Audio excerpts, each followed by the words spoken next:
क्यों कुलदेवी की पूजा जरूरी है? सब पूजा करें ना करें, कैसा भी मानने वाला नहीं मानने वाला कुलदेवी की पूजा जरूर करता है। आप सबके घर में कुलदेवी है? जोर से बोलो। कितने लोगों के घर में नहीं है? वो हाथ ऊंचा। तो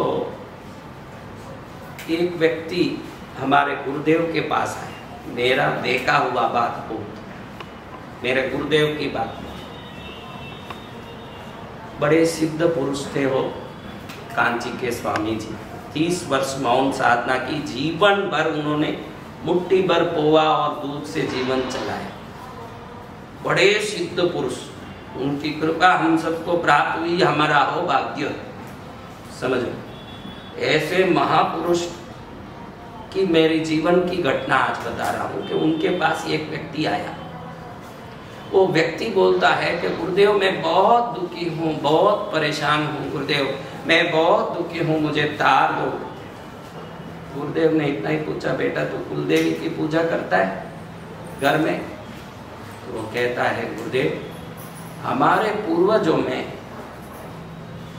कोई दादा परदादा के समय में बर्मा चले गए थे और बर्मा गए तो वहां व्यवसाय किया, तो वहीं धंधा चालू हुआ। ये सच्ची घटना बता रहा हूँ, सच्ची घटना, गुरुदेव की मेरी देखी घटना। तो उन्होंने कहा कि भाई हम बर्मा चले गए तो हमारे पूर्वज फिर बर्मा के उधर के वो सब आचार विचार वाले हो गए, थोड़े बातचीत बोली चाली खाना पीना सब वैसा हो गया। अब क्या करें, ऐसा हो गया तो वो पूजा पाठ ये सब बंद हो गया। फिर वहां धीरे धीरे 4-6 पीढ़ी के बाद व्यवसाय में नुकसान होने लगा।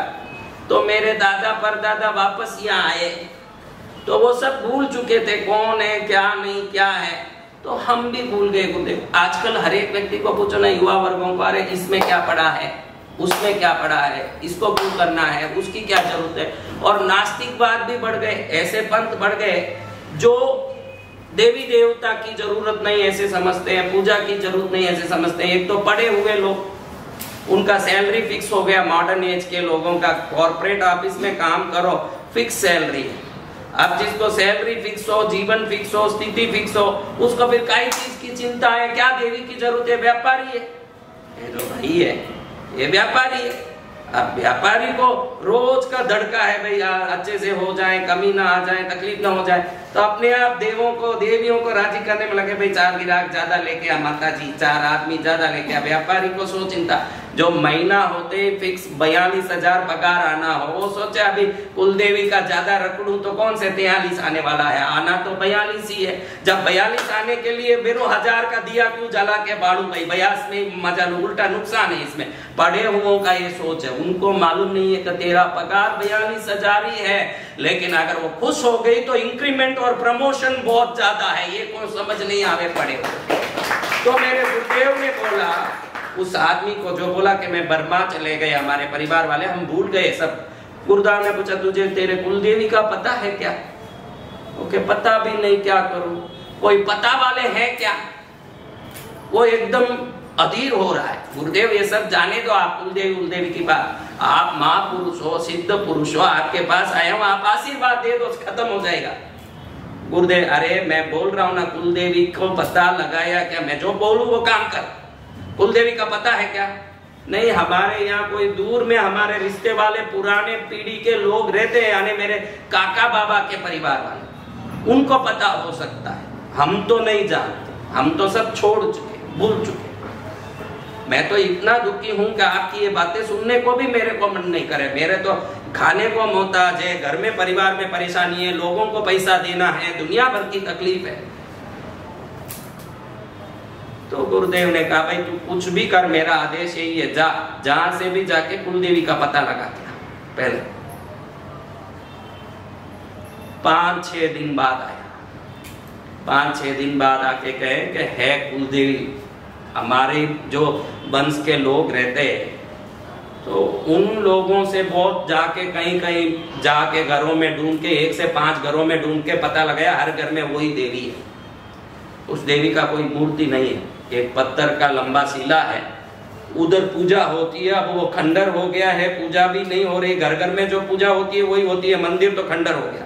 तू जा वो मंदिर के पास, उधर जाके दिया करके तेरे से जो सफाई सेवा हो सकती है करके आ, ये मेरा आदेश। मेरे गुरुदेव को लोग पूरी दुनिया मानती थी। इंदिरा गांधी आई, वो मिले तक नहीं कांची स्वामी जी। बड़े बड़े ये जो नारायण जो राष्ट्रपति था, शंकर दयाल शर्मा थे, राजीव गांधी थे, दुनिया के कोई भी बड़े लोग थे, कांची महास्वामी जी के दर्शन करके अनुज्ञा लेके ही अपने जीवन में कोई काम शुरू करते। बड़े से बड़े माँ, बड़े से बड़े नेता अभिनेता, बड़े ही उत्कृष्ट सिद्ध पुरुष थे। तो वो महापुरुष ने कहा जा सेवा करता हूँ। थोड़े 7 दिन बाद आया, अरे उधर खंडर था, पूरे झाड़ जंगली भरी हुई थी और हम सब 4 जन गए थे साथ में, परिवार वाले, सब सफाई करके वहां देखा खुला पड़ा है, उधर मैं दिया गया जला के कुछ करके आया। तो गुरुदेव ने कहा जा उस मंदिर का तू थोड़ा जीर्णोद्धार कर दे, उसको व्यवस्थित कर दे, सब खंडर खिंडर सही कर दे। उधर से टूटा हुआ मंदिर से बरसात आता है, उजाला आता है, देवी को परेशानी होती है, जा उसको ठीक कर। अरे महाराज मैंने आपको बताया कि मैं ही खाने के मोहताज हूँ, मैं आप उधर उसकी क्या सेवा करूं? तो वापस गुरुदेव ने कहा देख मेरी बात मान, उधारी लेके भी कर जाके सेवा। ऐसी क्या महिमा है गुरुदेव कुलदेवी की, आप ये तो बताओ फिर मैं करूं। तू पहले कर क्या, फिर मैं बताऊंगा। तो ये कर ले, फिर 1 साल बाद मुझे मिलने आना। कितने दिन बाद? 1 साल बाद मुझे मिलने आना। उस दिन तुझे मैं समझाऊंगा कि कुलदेवी की क्या ताकत होती है, मैं समझाऊंगा तुझे। तू जा। गया, फिर उसने कहीं कहीं से उधारी लेके बनाया, कुछ किया होगा। गुरुदेव वहां मुकाम किए हुए थे उस गांव में, तब यह मिला, छोटा सा गांव था। फिर उधर से उनका मुकाम निकल गया, वो अपने स्थान पर कांची मठ आ गए। फिर ऐसे धीरे धीरे वो सब हो गया, 1 साल निकल गया। 1 साल के बाद एक दिन वही आदमी कांची मठ में गुरुदेव का दर्शन करने आया। अब वो हाथ में एक बड़ा सा परात लिया हुआ है, उस परात में 2000 की गड्डियां जमाई है उसने गुरुदेव के चरण में रखने। जो उधारी लेने की चक्कर में घूमता गली गली, फल लाया है, मिठाई लाया है, फूल लाया है, नोटों के बंडल लाया है, गुरु के चरण में रख के हाथ जोड़ के कहता है गुरुदेव आपकी कृपा से मैं इस 1 साल में बहुत तरक्की कर लिया, आज मैं बहुत खुश हूँ गुरुदेव, आपकी कृपा हो गई मुझ पर, मैं आज बहुत खुश हूँ। आपको दर्शन करके ये बोलने आया कि आपकी मुझ पर कृपा हुई है गुरुदेव, आपका आशीर्वाद हुआ है मुझ पर, और कुछ नहीं बोला। अब उसकी जिज्ञासा खत्म हो गई कि कुलदेवी की क्या महिमा ये पूछूं। अब पूछ के क्या करूं, जो सामने दिखता हाथ कंगन को आरसी क्या, पड़े हुए को पारसी क्या। हाथ में जो कंगन पहना उसको देखने के लिए दर्पण की जरूरत है क्या? सामने दिख रहा है कि कुलदेवी की क्या महिमा। 1 साल पहले अनाड़ी था, गली गली में भीख मांगता था, कुलदेवी के स्थान को ठीक किया, व्यवस्थित किया, निहाल हो गया। गुरुदेव ने स्वयं उस बात को याद रख के स्वयं बोलना शुरू किया। तूने पूछा बेटा कि कुलदेवी की क्या महिमा होती है, आज तुझे मैं बताता हूँ। कई लोगों को पता नहीं है, गुरुदेव के मुख से बताई हुई बात आपको बता रहा हूँ, मेरी बात नहीं है, गुरुदेव ने बोला है वो बात मैं आपको बता रहा हूँ। तो गुरुदेव ने बताया कि बेटा कुलदेवी जो बोलते हैं वो हम अभी ये जो बोलचाली भाषा में कुलदेवी बोलते हैं, वो गोत्र देवी है। क्या है? गोत्र बनाए ऋषियों ने, और ऋषि अब नहीं, ब्रह्मा के पुत्र हुए। उस समय में ऋषि हुए वशिष्ठ, विश्वामित्र, भरद्वाज आदि ऋषि हुए, उनका गोत्र चल रहा है। तो वो जो देवी को पूजते थे वो कुल देवी गोत्र देवी है जो ऋषि मुनियों ने पूजा।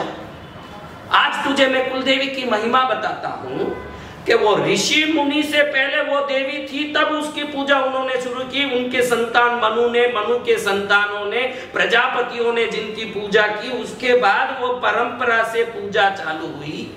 आपके दादा काले थे, आपके परदादा गोरे हुए होंगे, क्योंकि कोई बच्चा नाने पर नाना पर चलता है, कोई बच्चा दादा पर, यानी कोई माँ पर आता है बच्चा, कोई बाप पर। स्त्रियां पूरी दूसरी गोत्र की होकर के अपने घर में आती है, वो सब अलग अलग गोत्र की। लेकिन उस ब्रह्मा के समय से, सृष्टि के आदि से जो ऋषि के गोत्र बने, उस ऋषि के संतान हुए, प्रजापति हुए, प्रजापतियों ने प्रजाओं का, समाज का गठन किया, तो उधर से हम आज तक अटूट, आज आप खड़े हो तो बीच में एक भी आपका बाप हिंजड़ा हो जाता तो आप खड़े होते? आज तक वो वंश अटूट चला है, तो आज तक आप यहाँ खड़े हो। तो कब से चल रहा वो वंश? अब देखो, इस संसार में लाखों मंदिर है। बॉम्बे में आप देखो ना, एक प्रसिद्ध शिव जी का मंदिर है, बाबुलनाथ, महालक्ष्मी। मैं आपको बता दूं कि यहाँ बॉम्बे में बाबुलनाथ का मंदिर है, महालक्ष्मी का मंदिर है, प्रसिद्ध है। बॉम्बे महालक्ष्मी से मुंबा देवी का मंदिर। लेकिन आज बॉम्बे में ऐसे भी होंगे, मैं आपको बताऊं, जो आज तक बाबुलनाथ नहीं गए होंगे, आज तक महालक्ष्मी नहीं गए होंगे या मुंबा देवी नहीं गए होंगे, ऐसे होंगे बॉम्बे में। और दुनिया भर में 50,000 मंदिर है, जरूरी नहीं कि सब में आप गए हों, लेकिन आपने भक्ति सीखा भी नहीं और आप जन्म लिए और तुरंत कहीं आपके बाप दादाओं के हाथ पकड़ के कहीं पहुंचाए गए, तो वो आपका कुल देवी का मंदिर है। आज संसार में जो परंपरा चली ऋषि मुनियों से, तब से जब गोत्र चला, गोत्र की देवियां स्थापित हुई, तो तब से आपके अनंत पीढ़ियों से, जिस पीढ़ी का कोई हिसाब नहीं, जब से मनुष्य समाज शुरू हुआ तब से गोत्र देवी की पूजा शुरू है। और हजारों पीढ़ियों से गोत्र देवियों की दर्शन करने वो परिवार वाले उधर जरूर गए। वो काले हुए होंगे, गोरे हुए होंगे, गिड्ढे हुए होंगे, पतले हुए होंगे, मोटे हुए होंगे, लंबे हुए होंगे, भाषा के अलग होंगे। आपके ही पूर्वज कोई राजस्थान में रहे, आप मारवाड़ी बोले, कई लोग मुझे मिलने आते हैं कि हम पूर्वज राजस्थान के, तू मारवाड़ी बोलता नहीं महाराज, हम महाराष्ट्र में बस के 50-60 साल हो गए, अब तो हम सब भूल गए। भाषा अलग हुआ हो सकता है पूर्वजों का, रंग अलग हो सकता है, आकृति अलग हो सकती है, वेशभूषा अलग हो सकता है। मराठी में आ गए, मराठी बोलने लगे, मराठी जैसे पहनने लगे होंगे, कहाँ गए, वहां रहे होंगे। लेकिन ये सब अगर एक ही जगह में लाइन से खड़े हैं, मनु के समय से, ब्रह्मा के समय से, ऋषि मुनियों ने जब ये धरती बनाई के मनुष्य समाज की गठन की और गोत्र देवी की पूजा शुरू की, तब से आज तक अगर कोई एक लाइन बराबर खड़ा है तो वो कुलदेवी का स्थान, क्योंकि वो स्थान भी आज तक बदला नहीं, भले वो जंगल में रहे, छोटे गांव में रहे, आज भी वहीं जाके वो पूजा होती है जहां वो कुलदेवी खोडियार माँ है। तो आज भी खोडियार माँ है, जहाँ ही पूजा होती है। ऐसा नहीं कि मैं बॉम्बे में बहुत कमा लिया तो अब खोडियार माँ को बॉम्बे में बैठा लूंगा, तू भले ही बैठा, लेकिन जब पूजा करनी हो तो उसी के स्थान में जाना पड़े।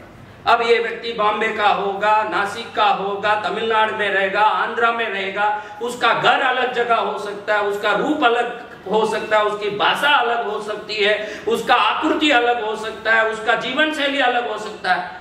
एक जगह अगर आज उस समय से आज तक आपके पूर्वजों की पीढ़ियों की लाइन खड़ी, करोड़ जन्म पीढ़ी पहले कोई आपका दादा परदादा का लड़दादा कोई खड़ा था, तो आज तक अखंड वो पीढ़ियां चलती आई उस मंदिर के सामने लाइन खड़ने की।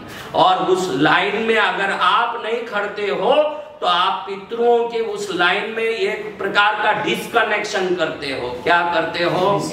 ये बहुत बड़ा महिमा है कुलदेवी का कि आपके दादा परदादा लड़दादा किसी गांव में रहे होंगे, उस गांव में आप गए हो जरूरी नहीं, किसी मंदिर में वो गए होंगे, उस मंदिर में आप गए हो जरूरी नहीं, लेकिन आपकी पूरी भगवान से लेके बनी हुई मनुष्य समाज की आज तक की पीढ़ी तक अगर कोई आदमी एक जगह परंपरा से जरूर पहुंचा है और लाइन लगाया है अपना बराबर। आप भी छोटे थे तभी ये इसको लेके खोडियार माँ के कुछ जानता भी नहीं था कि हाथ कैसे जोड़ना, इतना छोटा था। इसका बाल मुंडवाने के लिए, इसका छेदन कान छेद करने के लिए, किसी भी कारण से जब बच्चे हाथ जोड़ने का भी नहीं समझते हैं, उस समय में अगर कहीं ले जाते हैं तो वो कौन सी जगह।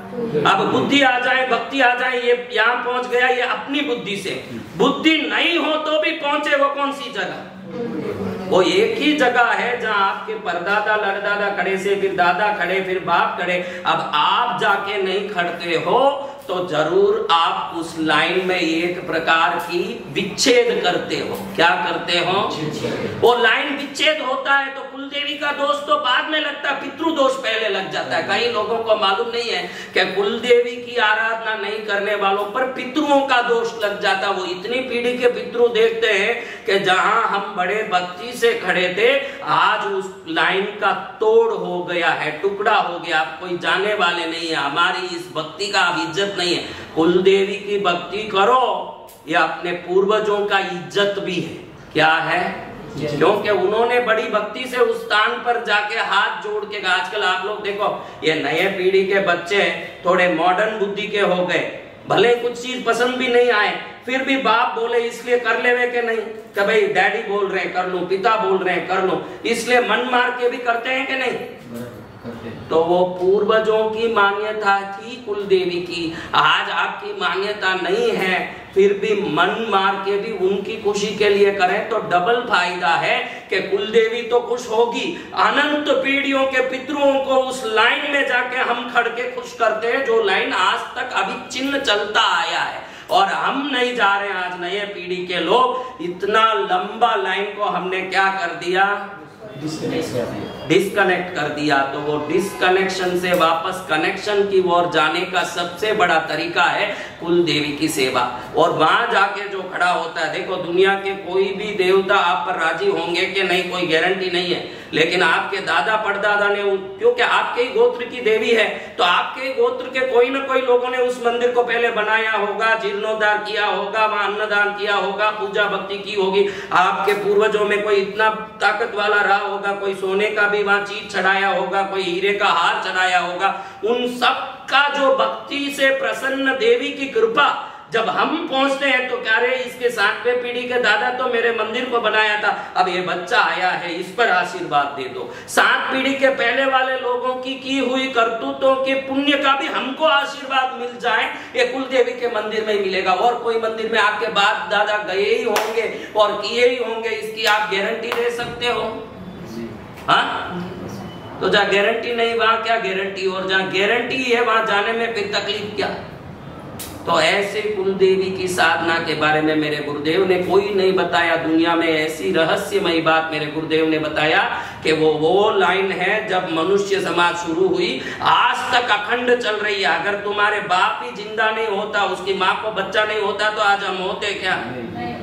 तो हमारा ये जो अविच्छिन्न लाइन चल रहा है, इस लाइन को व्यवस्थित इस दुनिया में भगवती के सामने खड़ा दें तो आज तक का मनुष्य परंपरा का सम्मान करने का लाभ, पितरों के समस्त पीढ़ियों को खुश करने का लाभ, और कुलदेवी की कृपा प्राप्त करके पूर्वजों के किए हुए पुण्य का भी बदले में हम आशीर्वाद लेने का लाभ, ये सब लाभ अगर एक जगह मिलता है तो वो कुलदेवी की कृपा से मिलता है। ऐसी कुलदेवी को घर घर में कोई पूजा करके, आराधना करके, ये आने वाली नवरात्रि 7 तारीख को अक्टूबर महीने में गुरुवार को शुरू होकर 15 तारीख शुक्रवार को विजयदशमी के दिन 9 दिन बड़े धूमधाम से शुरू होने वाली है। इसके बारे में मैं एक वीडियो डालने वाला हूँ, जिस वीडियो में 9 दिन नवरात्रि में कुलदेवी की 3 दिन दुर्गा के रूप में, 3 दिन लक्ष्मी के रूप में, 3 दिन सरस्वती के रूप में, अगर कोई कुलदेवी की 9 दिन से अगर घर में इस नवरात्रि को पूजा कर लें तो लक्ष्मी, सरस्वती और महाकाली तीनों रूप बन के कुलदेवी उस घर में दर्शन देगी, आशीर्वाद देगी और परिपूर्ण कृपा बरसाएगी। ऐसे दिव्य कुलदेवी की साधना का नवरात्रि का जो पूजन का वीडियो है मैं अभी जल्दी डालने वाला हूँ, उसको देख के घर घर में उसी प्रकार से नवरात्रि की पूजा करें। हर घर में कुल देवता, उनके गोत्र के कुल के देवता प्रसन्न हो, भारत समृद्धमय हो, घर घर में शांति हो, यही मंगल कामना करते हैं। बोलो कुलदेवी माता की जय। अब मैंने आपको बताया कुलदेवी की क्या महिमा है, लेकिन आज देखो युवाओं में 2 तकलीफ सबसे बड़ी, आज युवा पीढ़ियों में सबसे बड़ी 2 तकलीफ, माँ बाप को 2 परेशानी सताती है। अब जो एकदम नौकरी करने वाला आदमी हो वो भी अपने बच्चों को पढ़ा के सीए बना रहा है, एमबीए बना रहा है। जो व्यापारी हो वो भी अपने बच्चों को सीए बना रहा है, एमबीए बना रहा है। व्यापारी के बच्चे भी सीए एमबीए हो रहे हैं, जा रहे हैं कॉर्पोरेट ऑफिस में। एकदम छोटे बेचारे गरीब लोगों के बच्चे भी आजकल सीए एमबीए बन के नौकरी में जा रहे हैं। आज की युवा पीढ़ी में पैसे की कमी नहीं है, पुराने लोगों से भी ज्यादा ही पैकेज पाते हैं आज के युवा पीढ़ी। इन सबके भाई सीए बोला, मैं सीए, उनके माँ बाप की कमाई को देखो तो बच्चे आगे जाते हैं आज के जमाने में, क्योंकि पढ़ाई में आगे हो गए। किसमें? लेकिन देखो तो दो तकलीफ युवाओं में लगे कि भाई आज शादी की, कब तक पत्नी टिकेगी इसका गारंटी नहीं युवा पीढ़ी में है कि नहीं। ये लेटेस्ट टेक्नोलॉजी है। लेटेस्ट तकलीफ क्या है? पत्नी घर में टिकना एक तकलीफ, और टिक गई तो भी गर्भिणी होना दूसरा तकलीफ। ये दो में कोई ना कोई, आजकल एक इंडिया टुडे में एक सेंसस आया है कि आज की युवा पीढ़ी में 55 लोगों को बच्चे नहीं हो रहे। कितने? मेजॉरिटी बच्चे नहीं हो रहे। तो इसका साइंटिस्ट कई कारण बताते हैं कि भाई केमिकल की दवाई की खाना होने के कारण, कई प्रकार के दवाई डाले हुए सब्जी होने के कारण बच्चे नहीं हो रहे, ऐसे हैं। लेकिन हकीकत में आप देखो उस जमाने में कितने व्रत उपवास करते थे लोग, आज कुछ नहीं करते। 365 दिन में आप लो तो 250 दिन तो व्रत उपवास में निकल जाता।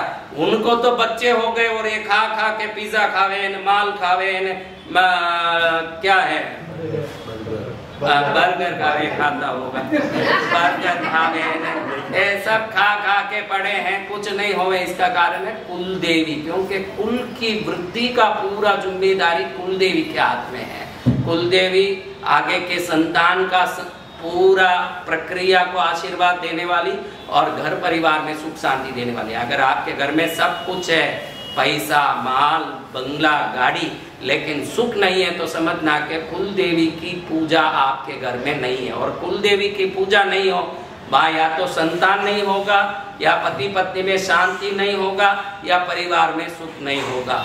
ये सब चीजों की अगर कोई अधिष्ठात्री, जैसे ज्ञान की अधिष्ठात्री, कल ही हमने देखा कि भाई ज्ञान की अधिष्ठात्री कौन है? सरस्वती। धन की अधिष्ठात्री कौन है? तो सुख की अधिष्ठात्री, अगर आप बोलो कि सुख की अधिष्ठात्री कौन है तो कौन है?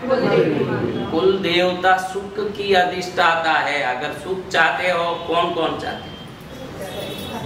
क्योंकि एक आधा घंटा रोटी बाद आवे तो चलेगा, आधा घंटे बाद सुख आवे तो चलेगा।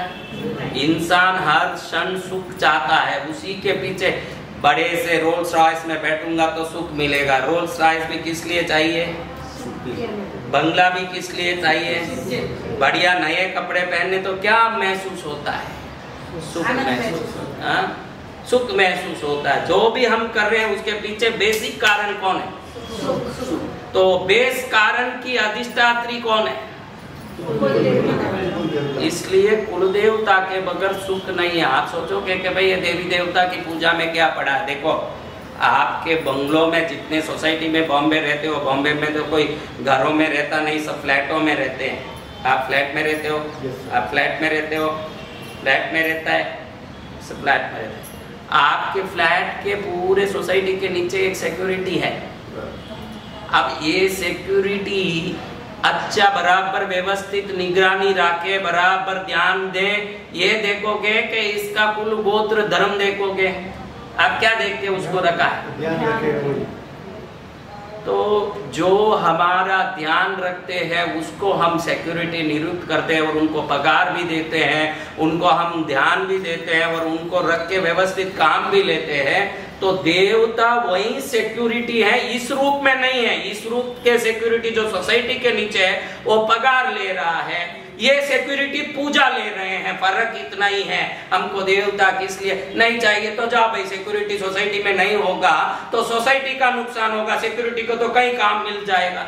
सिक्योरिटी क्या भाई आप निकाल दोगे तो रोड में पड़ा रहेगा, वो दूसरी जगह काम ढूंढ लेगा। आप देवता की पूजा नहीं करो तो पूजा करने वाले बहुत बैठे हैं। नुकसान आपको है। कोई देव पूजा के बारे में टीका टिप्पणी करे, उन नालायकों को पता नहीं है कि देवी देवता की साधना से फायदा हमको है। एक सिक्योरिटी रखोगे, फायदा आपको है कि नहीं? बॉम्बे हॉस्पिटल में जाओ, आप बड़े बड़े हॉस्पिटल में जाओ, एकदम एक्सपर्ट डॉक्टर देखते हो कि उसकी 7 पीढ़ी का हिस्ट्री देखते हो। आपको मोक्ष चाहिए तो आत्म साधना काफी है। क्या काफी है? मोक्ष के लिए कोई साधना नहीं है। आत्मा से ही आत्मा की मुक्ति होती है। और जब आपको संसारी पकड़ना है, देखो भीख ही मांगना है, तो भीख मांगने के लिए डोर नंबर की क्या जरूरत है भाई? जिस जगह भोजन अच्छा मिलेगा भिखारी वहां जाएगा कि कोई डोर नंबर की, मेरा तो लकी नंबर 106 है, 106 नंबर में भीख मांगूंगा, वहां नहीं मिले तो क्या करोगे? हाँ, तो भीख मांगने वाले के लिए डोर नंबर नहीं होता, आत्म साधना करने वालों के लिए देवी देवता नहीं होते। ध्यान रखना, आत्म साधना करना है, देवी देवता की जरूरत नहीं है। आपकी कोई कामना है, देखो कई देवों के अलग अलग नाम से हमारी कामना पूरने वाले, देखो ऋण हरेश्वर महादेव एक नाम है। क्या नाम है? इससे क्या मालूम पड़ता है? और ऋण मुक्ति करने वाले देवता संकट भंजन हनुमान बोलते हैं। क्या? बीड़ भंजन पार्श्वनाथ बोलते हैं। क्या मतलब है? हाँ? वो नाम ही बताता है कि ये ENT है, ये ऑर्थो है, ये साइकियाट्रिस्ट है, ये फलाने है। नाम नहीं पीछे डाला हुआ है कि भाई पीछे ही ऑर्थो MS लिखा है, तो क्या अर्थ है? हाँ? विघ्नहर्ता गणेश, यानी क्या अर्थ है? तो आपको लगे कि भाई मेरा ये तकलीफ कैसे मिटेगा? क्या बाजार मिटाएगा? आपको कोई तकलीफ आ गई, पड़ोसी मिटाएगा, सोसाइटी मिटाएगी? पहले तो मिटाने वाले है ही नहीं। अगर भूल चुके हैं तो भी आप दुख दिखाने चाहते नहीं बाहर जाके। बाहर तो आप क्या दिखाना चाहते हो? बाहर निकलते ही भले 1000 बीमारियां अंदर है, बाहर निकलते केम छो? दुखी छू। कौन बोलवाना? दुखी छू। कौन बोलवा माड़ा? बहु सुखी, बहु आनंद में छे, बदू मजा में छे। तो दुनिया में जो दिखाना नहीं चाहते हो उसको स्वयं जान ले वो देवता। आप दिखाओ नहीं तो भी वो जान लेंगे। वो तो हम जाके रो रहे हैं, पागल हैं, रोने की भी जरूरत नहीं है, वो तो ऐसे ही जान लेते हैं। और इनकी अलग अलग डिपार्टमेंट है। सरस्वती ज्ञान दे दें, लक्ष्मी धन दे दें, भैरव जी भय मिटा दे, शत्रुओं का नाश कर दे, कैसा भी टोना टोटका जादू हो, भूत लगाओ, भैरवाय नमः जाप 12 दिन कर ले तो उसका सब भूत प्रेत निकल जाए बाहर। कैसे भी भूत वाले को लाके 12 दिन यहाँ बैठो, पहले दिन ही नाचना शुरू करे, नहीं तो देखो यहाँ अपने आप नाचना चालू हो जाएगा, क्योंकि भैरव की शक्ति यहाँ विराजमान है। भैरव दुख हरण देवता है। क्या है? लक्ष्मी धनदात्री देवी है। तो अब ये आप पाने के लिए आए हो या उनको न्याल करने आए हो? आप न्याल होने आए कि उनको न्याल करना है? तो आपको न्याल होना है, ये अच्छे दिमाग में लगा के श्रद्धा से भक्ति करो कि इसमें फायदा मुझे ही है।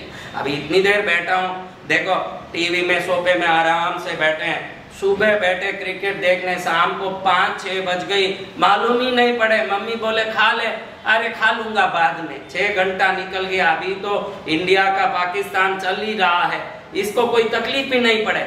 और 2 मिनट भगवान के सामने बैठा तो अभी तक सबको मैंने देख लिया, 18 बार घुटने बदल चुके हैं, इधर के उधर और उधर के इधर। और उधर बैठो तो ऐश्वर्या राय नाचती रहे दिन भर, कोई फर्क नहीं पड़े। और नाच मेरी बुलबुल, पैसा मिलेगा वाला काम, और अच्छे से नाचो। हाँ, तो ध्यान रखो ये मन का स्वभाव है, ये मन का स्वभाव। मन नीचे बहता है पानी की तरह। शास्त्रों में लिखा है मन और पानी समान है। क्या चीज? पानी कैसे बहता है? ऊपर से नीचे के नीचे से ऊपर? ऊपर से नीचे। तो मन भी गंदगी में, मनोरंजन में ही बहेगा। इस नीचे बहने वाले पानी को कोई मोटर रख के ऊपर चढ़ा देता है तो वो पानी ऊपर से फिर हर चीज में काम आता है कि नहीं? ऐसे तो ये समुद्र में मिल जाता है, जाके खाई में मिल जाता है, कचरे में पड़ जाता है। ये बरसात की पानी पूरी नलियों में बह जाता है। इसको पकड़ के कोई ऊपर चढ़ा दे तो वो होशियार आदमी उस पानी का 1000 प्रकार से लाभ ले सकता है कि नहीं? तो ये नीचे बहते मन को अगर आप अपने मनोबल से ऊपर चढ़ा दोगे और अपने मेहनत में लगा दोगे तो यही पानी 1000 प्रकार से आपके जीवन में काम आएगा और आप दुनिया के सफलतम आदमी में एक हो जाओ। अभी ये मन नीचे बह रहा है, 3-4 घंटा तो व्हाट्सएप में जाता है। जो आदमी बॉम्बे में, मैं बहुत बिजी हूँ, 1 मिनट फुर्सत नहीं बोलता है, वो भी बैठ के व्हाट्सएप में 4 घंटा तो कुचरा कुचरी करता है बैठे बैठे। वही बिजी है वो, असली में कोई बिजी है ही नहीं। रात में 3 बजे तक टीवी देखना, इधर करना, फिर दोपहर 11 बजे, सुबह 12 बजे उठना, फिर रेडी होके 3 बजे आना। कोई कहे भाई 3 बजे क्या बात, बहुत बिजी हूँ, टाइम नहीं है। क्या नहीं है? आप सबका यही हालत है। आप सच को देखो, आप आपका क्या हालत है, सोते कितने बजे हो? अगर 10 बजे सोओगे न 6 बजे उठोगे तो कितना टाइम मिलेगा? क्योंकि रात में कोई ऑफिस खुला रहता है, कोई फैक्ट्री खुली रहती है, कोई काम रहता है, लेकिन थोड़ा 3 घंटा टीवी देखा, उसके बाद भी जीव धपे नहीं क्योंकि नींद नहीं आ रही। FTV चालू कर दें बाद में, फैशन टीवी, उसके बाद वो भी चलता रहे, उसमें परेड करती रहे औरतें ऐसी ऐसी घूम रही, और इधर ये व्हाट्सएप निकाल के साईं बाबा को 11 लोगों को भेजे, 7 मुंडा का नाक भेजे, फिर इनको इसको एक आ गया मैसेज कि ये साईं बाबा का जो आदमी 20 लोगों को भेजेगा उसका तो एक दिन में कल्याण होगा, और नहीं भेजेगा उसका सत्यानाश होगा। ये एक आ गया, और जैसे ही आया इसको लगे कि वो 20 लोग कौन है जिसको भेजूं, नहीं भेजूं तो मेरा सत्यानाश होगा। भेज के भले 20 लोगों का सत्यानाश करो, हमारा सत्यानाश नहीं हो। भेज दो भले 20 लोगों का भले ही सत्यानाश, ढूंढ के ऐसा ढूंढेगा जिसको अपना उसका नंबर भी अपने को मालूम हो और अपने को पहचाने भी नहीं, ऐसा ढूंढ के उसको भेज। तो ये सब करते रहे। हाँ, तो कहने का मतलब है कि कुलदेवी की साधना, देव पूजाएं, देखो हमने इतने रखे, एक ही जगह बोर्ड डालो तो बहुत है, 25 रखने की जरूरत नहीं है, लेकिन उनको डिपार्टमेंट दिया हुआ है। आपको बहुत बड़ा ये पूरे इधर एरिया में पूरा इलेक्ट्रिक का पोल डालना हो तो आप इलेक्ट्रिसिटी मिनिस्टर को ही फोन करोगे कि फाइनेंस मिनिस्टर को करोगे? और आपको इस एरिया में परेल में पूरा बहुत बड़ा सरकारी बैंक बनाना हो तो फाइनेंस मिनिस्टर को फोन करोगे कि PWD को करोगे? तो ये भी अलग अलग देवता अलग अलग कार्य के लिए रखे हैं। वो दूसरा भी कर सकते हैं, अगर उनका इष्ट बना लो हर काम कर सकते हैं, लेकिन उनके पास सबसे ज्यादा ताकत उन चीजों की है जो दी हुई है। लक्ष्मी के पास सबसे ज्यादा ताकत क्या है? सरस्वती के पास सबसे ज्यादा उनको डिपार्टमेंट क्या दिया हुआ है? तो जो देवता जिनके दिए गए हैं उनका पूजा कर लो, तो इष्ट को बहुत पूजा करने के बाद जो मिलेगा इनकी थोड़ी पूजा में मिल जाएगी, क्योंकि इनका डिपार्टमेंट ही वही है। समझ रहे हो? इनका डिपार्टमेंट ही वही है, तो उनकी सेवा करना ही। हर घर में, हर दुकान में लक्ष्मी जी का फोटो तो होना ही चाहिए, वो घर हो या दुकान। कई घरों में लक्ष्मी नहीं होती, आपके कितने ही घरों में कुलदेवी होगी, इष्ट देवता होंगे, लक्ष्मी नहीं होंगे। आप देखो तो आप जिंदगी भर लक्ष्मी के पीछे दौड़ते हो, लेकिन घर में एक लक्ष्मी का फोटो नहीं होता। अब वो प्रतीक उसको खींचने का ताकत रखता है। एक मैग्नेट क्या करता है, लोहे को खींचता है कि नहीं? तो वो देवता वो संबंधित वस्तु को खींचते हैं। जहाँ सरस्वती होगी उस घर में अज्ञानता नहीं रहेगा, वो अपना काम करके ही रहेगी। लेकिन हमको सब चाहिए, लेकिन कौन पूजा करे महाराज? हमारे घर में आजकल कोई करने वाले नहीं है, बच्चे सब मॉडर्न हो गए। बच्चे को जबरदस्ती भी, इन माताओं को पूछता हूँ कि बच्चे को जबरदस्ती भी खिलाती है कि भूखा ही छोड़ देती हो? कहता है भूख नहीं है तो छोड़ देते हैं। खाना पड़ेगा, करना पड़ेगा। तो इतनी जोर जबरदस्ती उनके सद्गुण आने में क्यों नहीं करते? खाली उनका शरीर का ध्यान जितना रखते हो, उनके गुणों का ध्यान रख लो तो तुम्हारा कितना कल्याण हो जाए। वो गुणों का ध्यान कौन रखे? खाली माँ एक ही काम करती है, मेरा बेटा खाया नहीं, बाहर गया, कब से खेल रहा है, फोन करो ना, उसको बुलाओ ना। अरे उसका शरीर तो कैसे भी बड़ा हो जाएगा, उसका संस्कार नहीं बड़ा होगा तो दुनिया में थूक तुम्हारे ऊपर गिरेगी, उस पर थोड़ी गिरेगा। उसका ध्यान कौन रखे भाई? कई माताएं खाना भी छोड़ देती है, तू जब तक नहीं खाएगा मैं नहीं खाऊंगी। होता है कि नहीं बहनों? तो दूध जब तक पूजा नहीं करता मैं नहीं खाऊंगी, ये व्रत लेने वाली कितनी माताएं हैं। तो करेगा ना वो भी काम? भाई मेरी माँ भूखी बैठी है, करेगा कि नहीं? वो करने का नहीं, सुनता नहीं महाराज, क्या करें? खाने का भी सुनता नहीं है, कैसे खिलाती है? तो वैसे भक्ति भी सीखा, एक दिन बाद में खाएगा तो चलेगा, गांव में अपमानित होके आएगा तो कैसे चलेगा? हाँ, तो संस्कार भी तो सिखाएं। संस्कार आ गया तो सब आ गया। कुलदेवी की साधना सबसे प्रथम नींव है। क्या है? जिसके घर में कुल देवता प्रसन्न है, इष्ट देवता को भी वही खींच के ले आते हैं। किसी के घर में कुल देवता प्रसन्न है तो वही बता देते तेरे इष्ट ये हैं, इनको ला, तेरा कल्याण होगा। कुल देवता माता पिता के भी माता पिता है। क्या है? हाँ, उनके माता पिता भी किसकी पूजा करते थे? सबको। आपके पहले की सभी पीढ़ी किसकी पूजा की? तो वो कितनी पीढ़ी देखी हुई है? आपका घर कितना देखी हुई है? आपकी दादी तो मर गई, आपको पहले कैसा था कौन दिखाने वाला है? तो ऐसी कुल देवता की साधना करके जीवन को सफल करें, सबका जीवन मंगलमय हो। नवरात्रि आ रही है 7 अक्टूबर से 15 अक्टूबर, इस बार 9 दिन की नवरात्रि, 10 दिन की नहीं है। विजयदशमी भी 9वें दिन में ही आ गई। ये 9 दिन तक कुल देवी को विभिन्न प्रकार के रंगों की वस्तु से, विभिन्न चीज़ों से जो भक्ति करके रिझाएगा, अगर 10 पीढ़ी तक भी किसी ने पूजा नहीं की हो पहले, तो भी वो दोष माफ हो जाएंगे और अभी कुल देवी आके प्रकट हो जाएगी। ऐसी कुल देवी की साधना मैं एक वीडियो द्वारा सबको बताने वाला हूँ, उसमें आप देख लें तो आपको साधना का पूरा ज्ञान मिल जाएगा। कुल देवी निश्चित प्रसन्न होकर घर में खुशी की बरसात कर देगी। ऐसी कुल देवी माँ को बारंबार नमस्कार करो। बोलो कुल देवी माता।